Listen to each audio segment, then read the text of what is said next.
Hello everyone, मैं doctor प्रगति गुप्ता और आज इस वीडियो में हम बात करने वाले हैं एपिलेप्सी के पीछे छुपे हुए कॉजेज़ के बारे में। एपिलेप्सी क्यों आपके बॉडी के अंदर डेवलप हो जाती है बीमारी, क्या क्या कारण है जिस कारण से ये आपकी बॉडी में अचानक से बन जाती है, उन्हीं सब रीजंस के बारे में हम डिस्कस करेंगे फर्दर इस वीडियो के अंदर। लास्ट वीडियो में हमने डिस्कस किया था कि एपिलेप्सी बीमारी होती क्या है। एपिलेप्सी, जिसे हम लेमैन टर्म्स में फिट्स भी कहते हैं, ऐसी बीमारी है जिसके अंदर अचानक से आपका ब्रेन शट डाउन कर जाता है।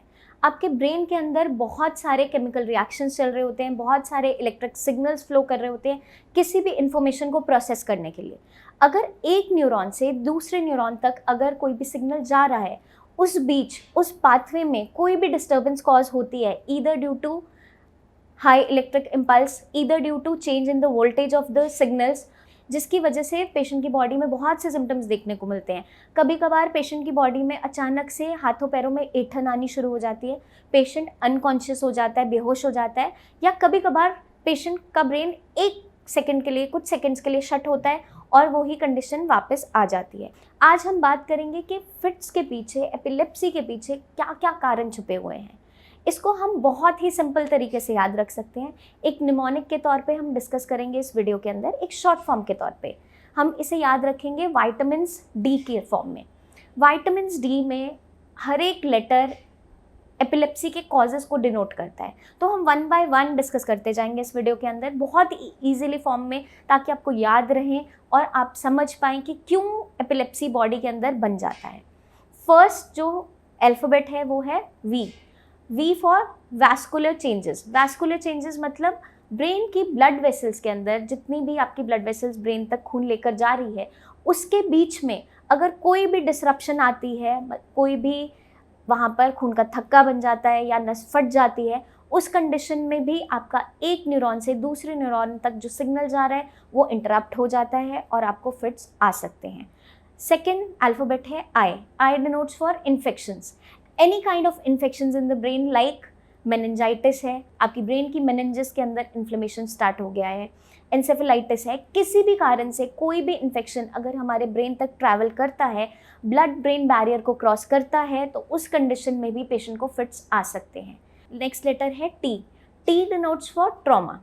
Trauma means any kind of injury, either it could be due to road accident, either it could be due to any kind of injury on the brain. तो इस कंडीशन में भी हमारे एक neuron से दूसरे न्यूरॉन तक का जो इम्पल्स है उसमें डिसरप्शन आती है और इसी कारण से पेशेंट में फिट्स देखने को मिलते हैं। अब हम चलते हैं नेक्स्ट लेटर की तरफ, that is A stands for AV malformations. Any kind of malformations in the brain leads to fits. अब वो मालफॉर्मेशंस क्या हो सकती है? आपकी आर्टरीज और वेन्स के अंदर अगर बीच में कोई भी नेटवर्क बन गया है, कोई भी गुच्छा बन गया है जिससे ब्लड का फ्लो अच्छे से ब्रेन तक नहीं जा रहा है, कोई भी वहाँ पर इंटरप्शन आ रही है बीच में, तो ब्रेन तक पूरे न्यूट्रिएंट्स नहीं पहुँच पाते, ऑक्सीजन नहीं पहुँच पाती, और इसी कारण से भी पेशेंट के अंदर फिट्स देखने को मिल जाते हैं। अब हम चलते हैं नेक्स्ट लेटर की तरफ, that is M denotes for any kind of metabolic disorder like hypoglycaemia और hyponatraemia. That stands for hypoglycaemia is आपका शुगर वैल्यूज अचानक से नीचे गिर जाना, हाइपोनेट्रीमिया इज आपका सोडियम लेवल्स अचानक से लोअर डाउन हो जाना। ये दोनों ही कंडीशंस ब्रेन के लिए काफ़ी खतरनाक साबित होती है। अब हम चलते हैं नेक्स्ट लेटर की तरफ, that is I stands for idiopathic. Idiopathic का मतलब होता है कोई भी अननोन कॉज जिसकी वजह से ये बीमारी हो गई, मतलब हमें कोई क्लियर कट कारण नहीं पता, तो कभी कभार कुछ लोगों में फिट्स ऐसे भी इनिशिएट हो जाते हैं। अब हम चलते हैं नेक्स्ट लेटर की तरफ, that is N stands for neoplasms. Neoplasm का मतलब है ब्रेन के अंदर कोई भी ट्यूमरस ग्रोथ, कोई भी वहाँ पर गांठ बन गई है, ट्यूमर बन गया है, उसके कारण से भी एक न्यूरॉन से दूसरे न्यूरॉन के बीच जो इम्पल्स प्रॉपर एक तरीके से जाना चाहिए वो नहीं जा पाता, और उसी की इंटरप्शन की वजह से आपको फिट्स आ जाते हैं। अब हम चलते हैं नेक्स्ट लेटर की तरफ, वो है S stands for sleep deprivation. Sleep, अगर हमारी साउंड स्लीप नहीं है, प्रॉपर तरीके से हम नहीं सो पा रहे, या फिर लंबे टाइम तक हम इंसोम्नियाक हो गए, हमें नींद आती ही नहीं है, बहुत देर से आती है, उस कंडीशन में भी हमारे ब्रेन के अंदर बहुत से केमिकल्स रिलीज होने स्टार्ट हो जाते हैं, जिसके कारण से पेशेंट में फिट्स इनिशिएट हो जाते हैं। अब हम चलते हैं नेक्स्ट लेटर की तरफ, that is D D stands for drugs, any kind of deficiency. Drugs, कौन से ड्रग्स हमारे ब्रेन में फिट्स को इनिशिएट कर सकते हैं? अगर हम अल्कोहल ओवरडोजिंग कर रहे हैं, निकोटीन बहुत ज़्यादा ले रहे हैं, कैफीन बहुत ज़्यादा ले रहे हैं, या any other kind of drug abuse कर रहे हैं, तो उस कंडीशन में भी पेशेंट को फिट्स आने स्टार्ट हो जाते हैं।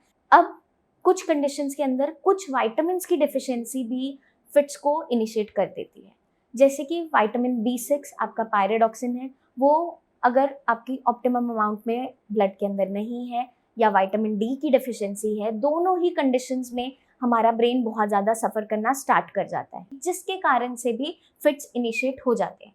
इस वीडियो में हमने डिस्कस किए हैं बहुत से ऐसे कॉजेज़ जो इनिशिएट करते हैं फिट्स को, एपिलेप्सी को, और अगर ये कॉन्टिन्यूस बॉडी के अंदर बनते चले जाते हैं तो फिट्स को रोकना मुश्किल होता चला जाता है। तो हमेशा हमें रूट कॉज पे वर्क करना पड़ता है। जिस भी कारण से बीमारी हो रही है उस कारण पे वर्क करना इम्पॉर्टेंट है। अगर कोई इन्फेक्शन है ब्रेन में तो उसको ट्रीट करना इंपॉर्टेंट है। अगर इंजरी की वजह से कोई क्लॉट फॉर्मेशन है तो उसे ट्रीट करना इंपॉर्टेंट है। या फिर अगर हमारे लाइफस्टाइल में कोई चेंजेस ऐसे हमने कर दिए हैं जो फिट्स को इनिशिएट कर रहे हैं, चाहे हमारा स्लीप का पैटर्न का डिस्टर्बेंस है, चाहे ड्रग अब्यूज़ है, कोई भी कंडीशन है, उसे हमेशा हमें रिमूव करना इंपॉर्टेंट हो जाता है। क्योंकि जब तक आप रूट कॉज पे वर्क नहीं करोगे, आपकी बीमारी काबू में नहीं आ पाएगी। ये समझना बहुत ज़्यादा इंपॉर्टेंट है कि अगर आप फिट से सफ़र कर भी रहे हैं तो आपको बेसिक फर्स्ट एड अपनी आनी चाहिए।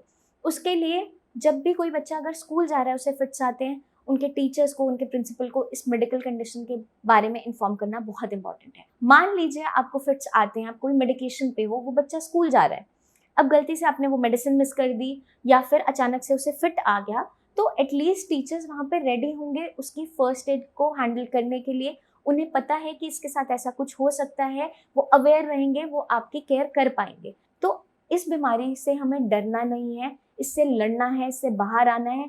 उसके लिए हमें अवेयरनेस होना बहुत इंपॉर्टेंट है, अपनी बीमारी को पहले समझना इंपॉर्टेंट है। अगर आप बीमारी को अच्छे तरीके से समझ पाओगे तभी उसका मैनेजमेंट आगे चलकर कर पाओगे। तो श्रेयास में जब भी कोई पेशेंट आता है जो एपिलेप्सी से सफ़र कर रहा होता है, उसकी कंप्लीट हिस्ट्री टेकिंग की जाती है।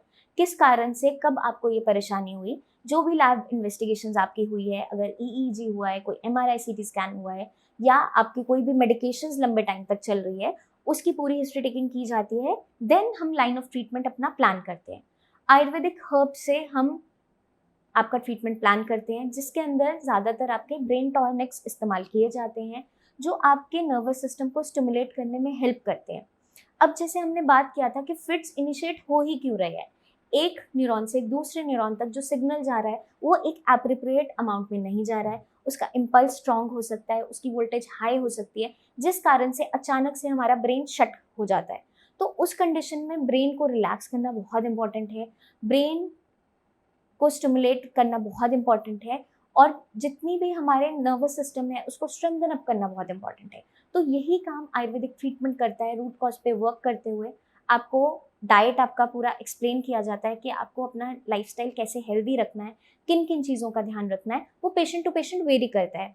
तो जब भी हम आपकी हिस्ट्री लेते हैं तो यही इसी तरीके से आपका लाइन ऑफ ट्रीटमेंट प्लान किया जाता है। आई होप ये वीडियो आपको मदद करेगी अपनी बीमारी को बेटर तरीके से समझने में। अपना खास ध्यान रखिए, टेक केयर। जल्दी ही मिलेंगे नेक्स्ट वीडियोस में, जिसमें हम लेकर आएंगे बहुत सी ऐसी टिप्स जो आपको एपिलेप्सी को प्रिवेंट करने में हेल्प करेगा, एपिलेप्सी को हैंडल करने में मदद करेगा। तब तक के लिए अपना खास ध्यान रखिए, टेक केयर।